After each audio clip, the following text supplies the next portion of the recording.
Great rising, beautiful beings. How's it going? Great rising, beautiful natural beings. So you're going to get a lot of black videos from me, and we know this, okay? But this is a new channel, so new people may not know that you about to get black videos. You're not about to see me no every day, okay?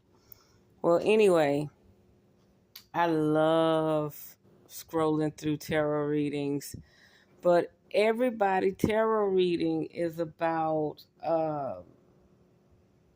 they're thinking about you. They hate they left you. They hate they rejected you. They hate this.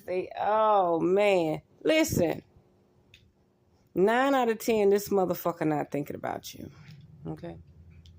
This is coming from the divine spirit, intuition, everybody. 9 out of 10, this motherfucker is not thinking about you. Don't care. Okay. Have you ever been in a situation where, okay, females can relate. Men can relate too.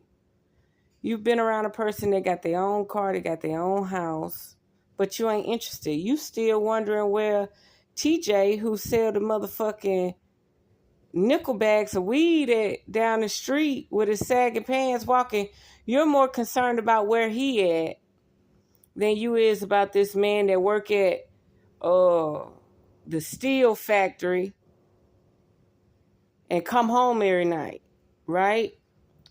So, listen. This person is not thinking about you. When they wake up in the morning, they're not thinking about you. When they go to bed at night, they're not thinking about you. Okay? You've had people that call you where you leave their ass on read.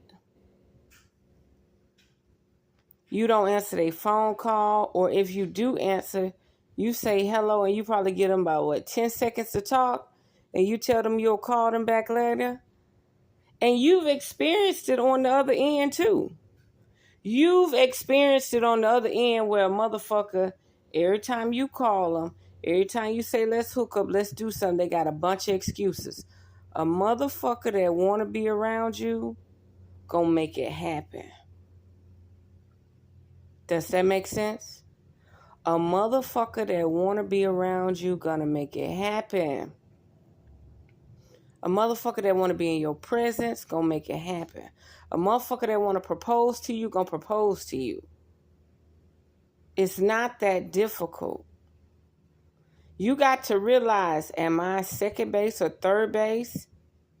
Or am I the second person or the third person, or if I'm the first person? If you the main priority, they ain't gonna show no lack. If you are, or if you're their safety net, they just gonna disown you until they figure out what's going on. And then even after that, when the first person reject them, why would you stick around?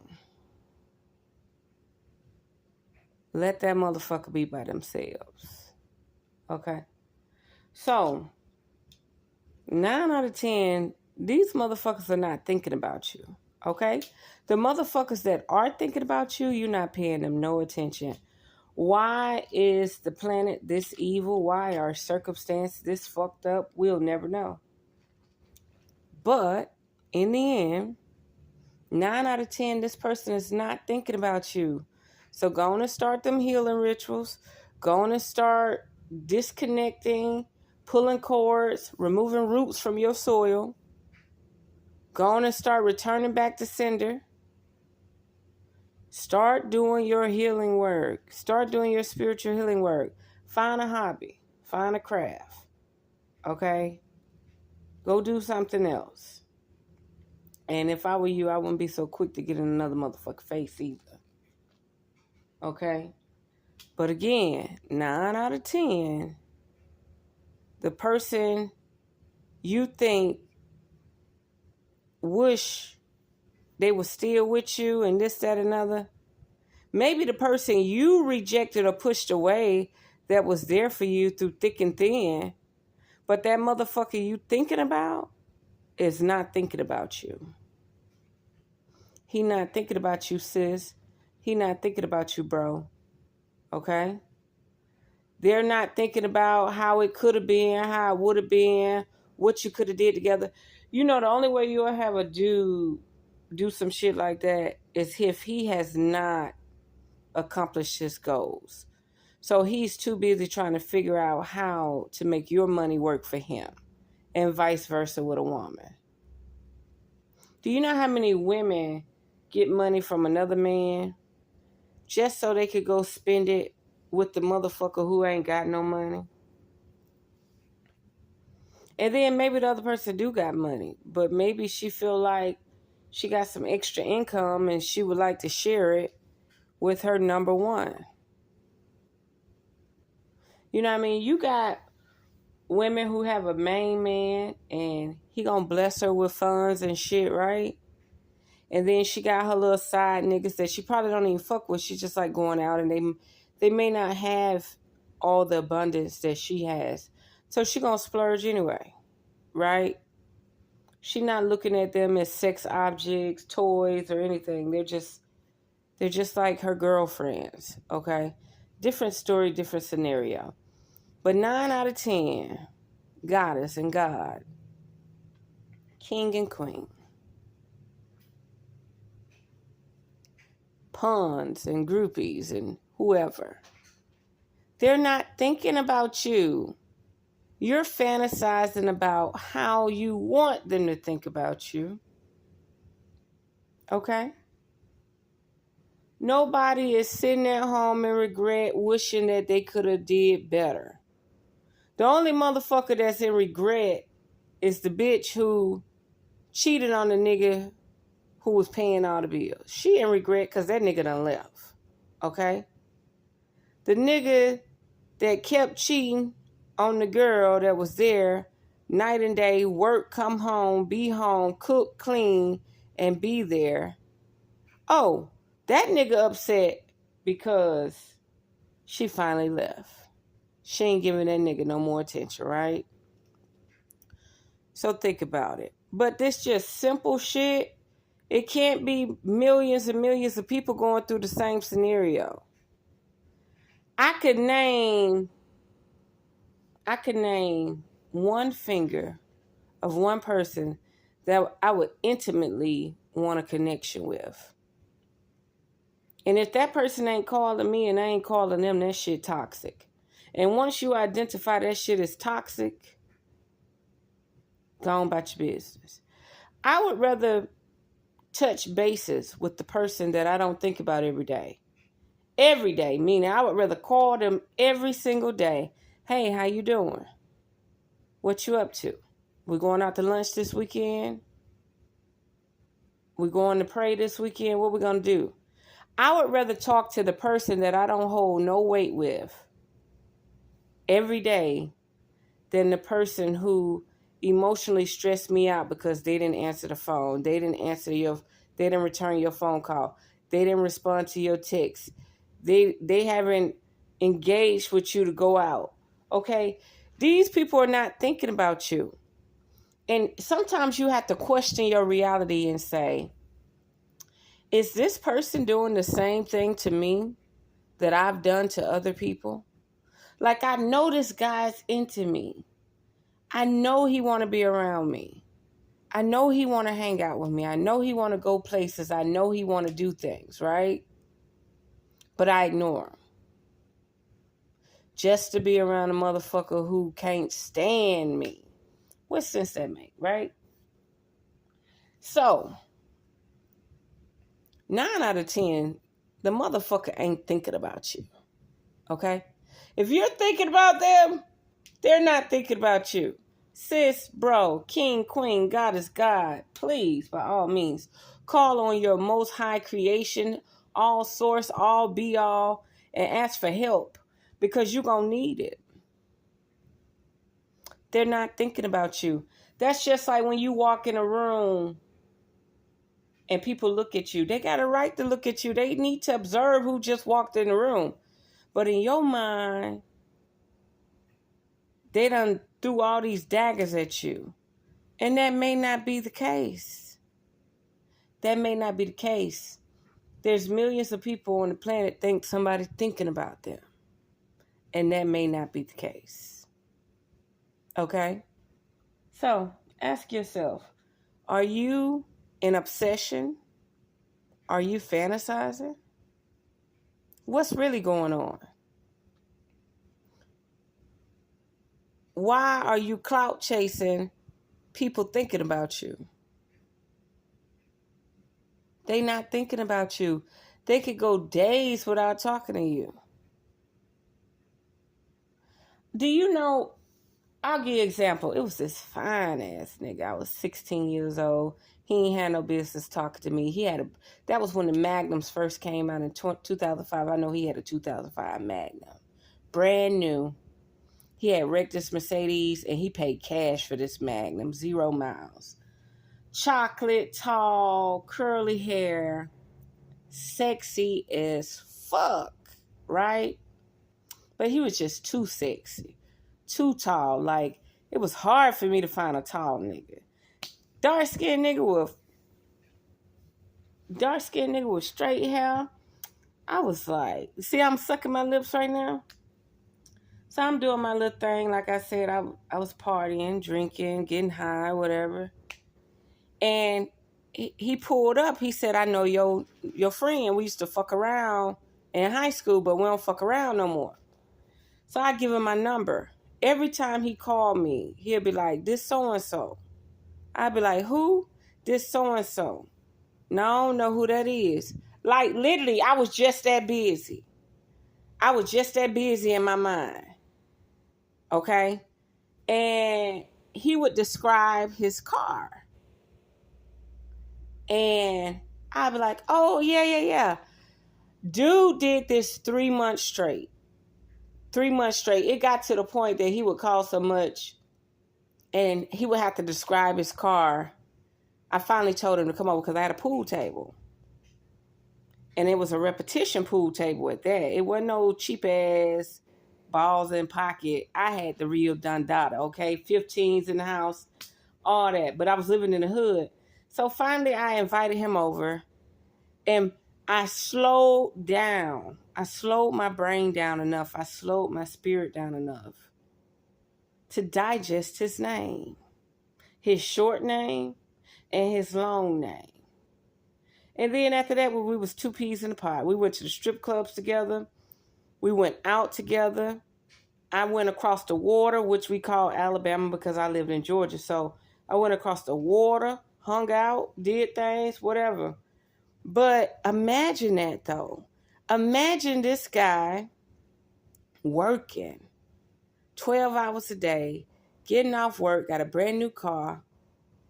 The little baddest bitch on the block can't even remember his name.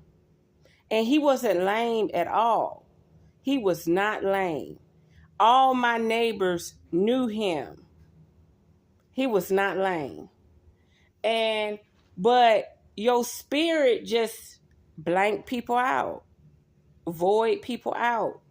So I asked myself, if somebody's rejecting me, not thinking about me, you have to ask yourself, am I doing are they doing the exact same thing to me that I've done to other people?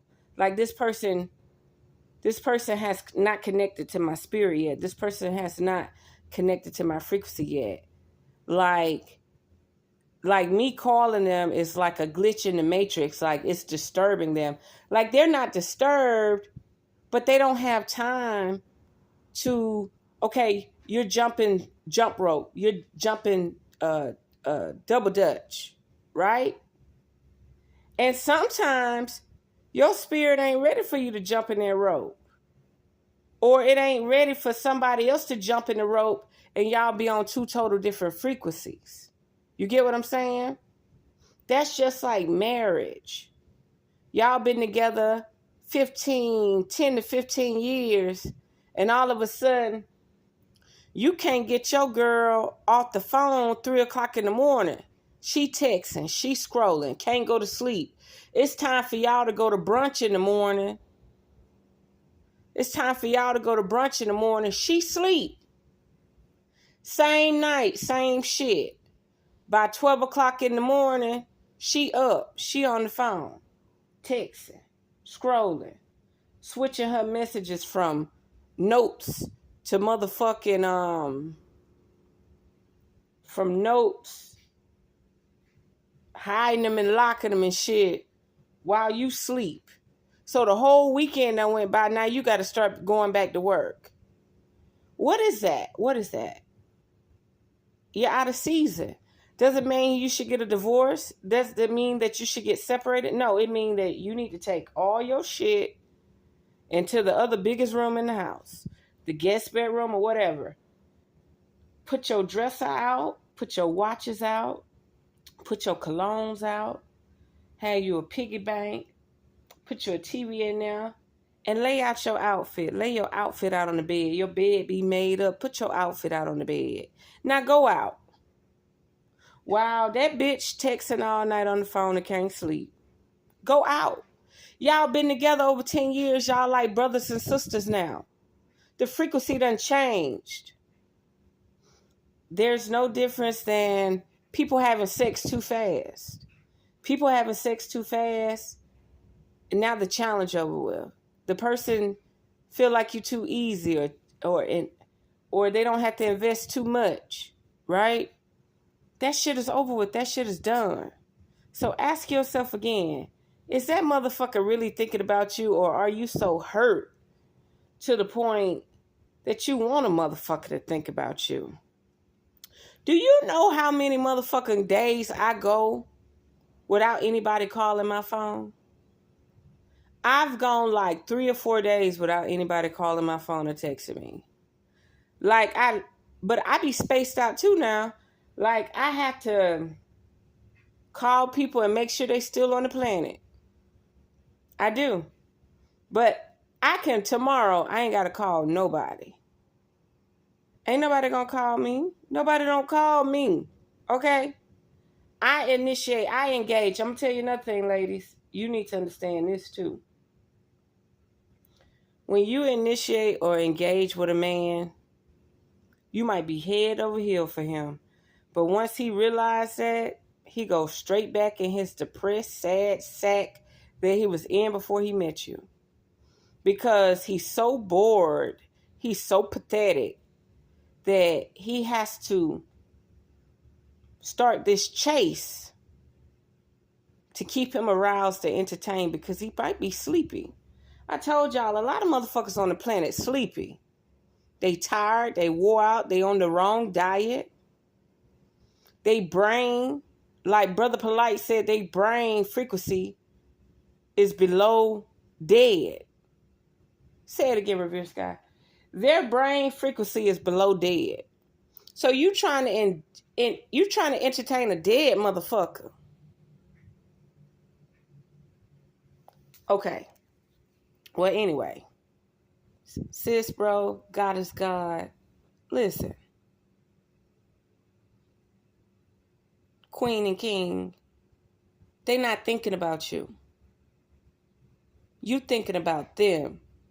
So you need to figure out if you're going to do a healing ritual, a detachment ritual, or are you going to sweeten the deal and call that motherfucker back into your life? Now, I'm going to tell you right now, if you waking up and going to sleep and coming up out your sleep thinking about this motherfucker, you might need to detach from him. It's toxic. And you might need to take a break from relationships and analyze your weaknesses, your flaws, your vulnerabilities. Okay? Why would you sweeten the deal with a person? I was doing a ritual one day, a detached ritual one day, and it was so bitter and harsh. Not sending out no frequency of, I wish bad on this person. No. Basically, I was saying, it's done, it's over with. The person didn't meet the standards or potential. They spoke nothing but sweet nothings. Now, this is a bitter drop, though. This person already bitter, okay? And they wanted me to lower my vibration to become bitter. But something about when I burnt them candles and wrote out the petition, it kept saying, sweeten the deal. Sweeten the deal. And all I could do was picture a jar of sugar. So I called up a friend of mine and was like, why would ancestors and spirit guides tell me to use sugar in a protection and detachment ritual? And she was like, girl, that's to balance out the harshness. She was like, the relationship's so one-sided that y'all didn't ever have a chance to actually feel the sweetness, feel the beauty of the relationship.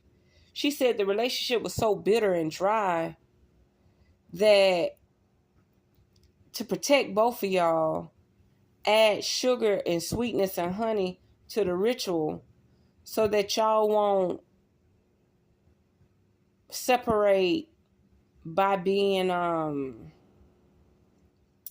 what did she say? So that y'all won't separate by being just one-sided. The relationship would be one-sided. It'll be on the bitter, dry, toxic side. But that sugar will balance it out. And she explained that she had to do a health ritual for somebody. And once she realized the health ritual was psychological, she needed to bring as much sweetness into this person's life as possible.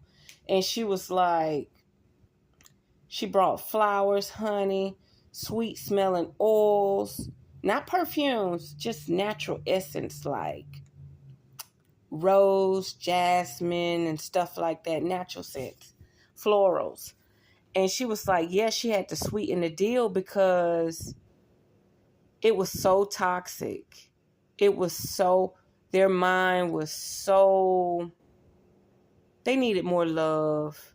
They needed more love and compassion than you actually throwing the baby out with the bathwater, in a sense, okay? So she was like,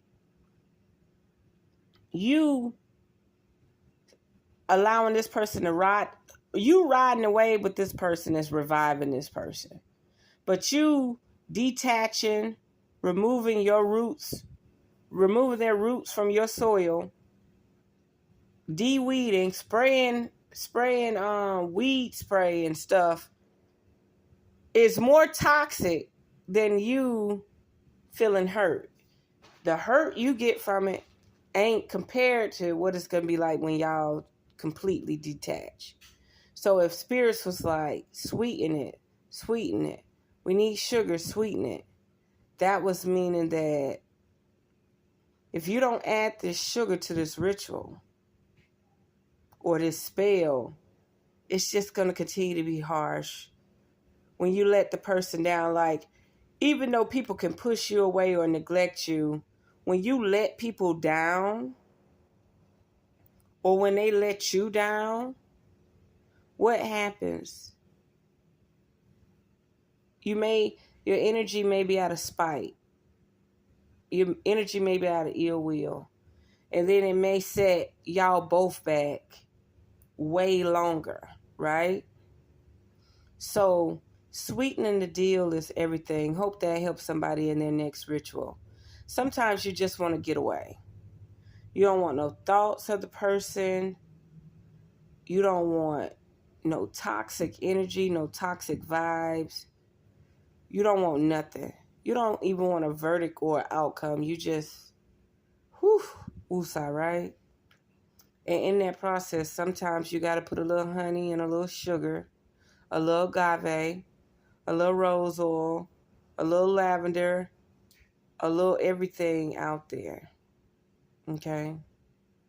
To sweeten the deal so the person's head can relax. And so their trauma won't bleed off to you and your trauma won't bleed off to them and y'all just happy ever after. Just remove each other from your sacred spaces, right? So I'm going to leave it there. 9 out of 10, that person is not thinking about you.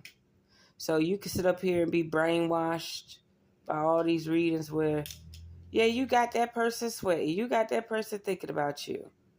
No. That's toxic tick for tat shit. That person probably ain't called you in months. Listen, let it go. Heal yourself and avoid this frequency. You know, we get in relationships, friendships that is, because I've never been in a relationship. We get in associate situations, karmic situations where we be like, damn, you should have learned from the last motherfucker. But we're not learning from the last people. We're not learning from the last people that ghosted us or rejected us. We're not learning from the last person that was hostile with us, and you had to keep your motherfucking shit on you, your hammer and nails. You get what I'm saying? We're not learning from the last motherfucker that didn't have a house, so he wasn't gonna respect your house. The last motherfucker didn't have a car, so they weren't gonna respect your car. The last motherfucker didn't have a job, or their job paid less than your job, so they didn't respect you. All this shit got to be taken into account. Okay? We should be learning lessons from the past to know not to get in some bullshit in the future. That's like me. You don't drink water, you don't eat raw fruits and vegetables, I can't fuck with you. Okay?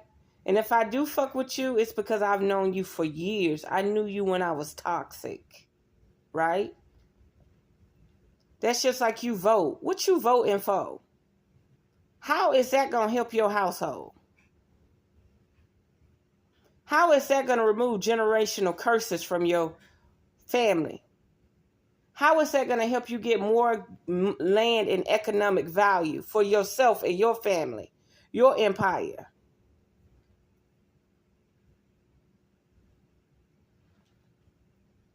People that don't like foreigners, don't you know these foreigners are bringing the food over that we need? All the exotic foods we need. We don't have it. Shopping at these grocery stores is bullshit. American chain grocery stores is bullshit. How you gonna get mad at them? Okay, the government gave them assistance. The government gave them funding. So what? They're bringing all the halal food you need to strengthen their people. So while you're at it and conscious and aware, you eat the same halal food and strengthen yourself and your family as well. Oh no, you'd rather go eat Chick-fil-A. You'd rather go eat a personal pan pizza. You'd rather go eat some brisket barbecue. Like, what are you doing?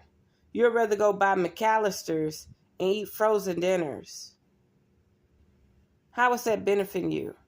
Sometimes you have to put your negative emotions to the side and actually understand when God is making a way for you. Spirit is making a way for you. The land spirits of America is making a way for you. You think because the Chinese people got the coconuts, I'm not going to buy the coconuts? You think because the Arabs got the halal food, I'm not going to go get my motherfucking tahini butter? You got to be fucking kidding me. No. I look at it as thank y'all for growing this plant, harvesting this plant, crushing this plant, and turning it into oil. Thank you for growing them trees, fertilizing that soil, and bringing me my motherfucking coconuts. Thank you. Thank you. And more thank you. Like, what the fuck can we do about it? Toxic situations, and I done got all the way off subject, but 9 out of 10, they're not thinking about you. Now it's time for you to rest your brain, rest your mind, rejuvenate your body, soul, and spirit, and ask for protection. Rebuke all those thoughts that don't serve your higher good or power. Whatever relationship y'all had, that season is over with. Time for you to move in another bedroom. Time for you to move to the guest house. Time for you to move in that fucking condo somewhere else. Time for you to take a break. Time for you to take a spiritual break. Time for you to unwind, unbind, and everything. Sweeten the deal. Sweeten the deal. So there we have it. Unearth the magic. The truth will definitely set you free.